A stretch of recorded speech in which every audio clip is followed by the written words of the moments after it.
আজ হতে চলেছে মুম্বাই ভার্সেস হায়দ্রাবাদের ম্যাচ, টাটা আইপিএল 2025-এর ম্যাচ নাম্বার 41। তো এই ছোট ইনিংসের মধ্যে তোমরা জানতে পারবে আজকের ম্যাচ কে জিতবে, কে ভালো রান করবে, কে ভালো বল করবে, কে কটা উইকেট পাবে, কে কত রান করবে। আজকের ম্যাচটি হবে সানরাইজ হায়দ্রাবাদের হোম গ্রাউন্ডে। তো এখানে সবসময় পিচ থাকে, ব্যাটিং পিচ থাকে। তো এই পিচে সানরাইজ হায়দ্রাবাদের হয়ে রান করবে ট্রাভিস হেডের সাথে অভিষেক শর্মা। তো এদের মধ্যে অভিষেক শর্মার একটা বড় পারি চলে এসেছে।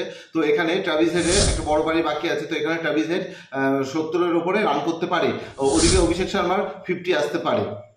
আজকের ম্যাচে ঈশান কিষান আর নীতিশ কুমার রেড্ডি ফ্লপ যাবে, ওদিকে হ্যানরি ক্লাসেনের আবার আজকে রান আসতে পারে। সামি আর জিসান আনসারি এরা দুজনা ভালো বল করবে, কিন্তু একটা করে উইকেট পাবে। ওদিকে হর্ষার প্যাটেল 2 থেকে 3টে উইকেট পেতে পারে। ওদিকে মুম্বাই ইন্ডিয়ান্সের যদি কথা বলি, তো রোহিত শর্মার ফর্ম ফিরে এসেছে। তো রোহিত শর্মা এই ম্যাচে ভালো রান পাবে এবং তার সঙ্গ দেবে রিয়ান রিকালটন। তারপরে সূর্যকুমার যাদবেরও ভালো রান আসবে, সূর্যকুমার যাদব এই ম্যাচে 50 করতে পারে। তারপর তিলক বর্মা আর হার্দিক পান্ডিয়া এই দুজনেরও ভালো রান আসতে পারে।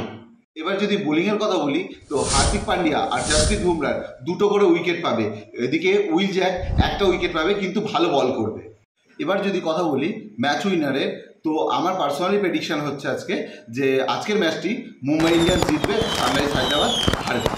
তো এখানে তোমাদের জন্য একটা কোশ্চেন থাকছে যে আজকের ম্যাচে রোহিত শর্মা কত রান করবে। কমেন্টে অবশ্যই জানাবে রোহিত শর্মা কত রান করছে।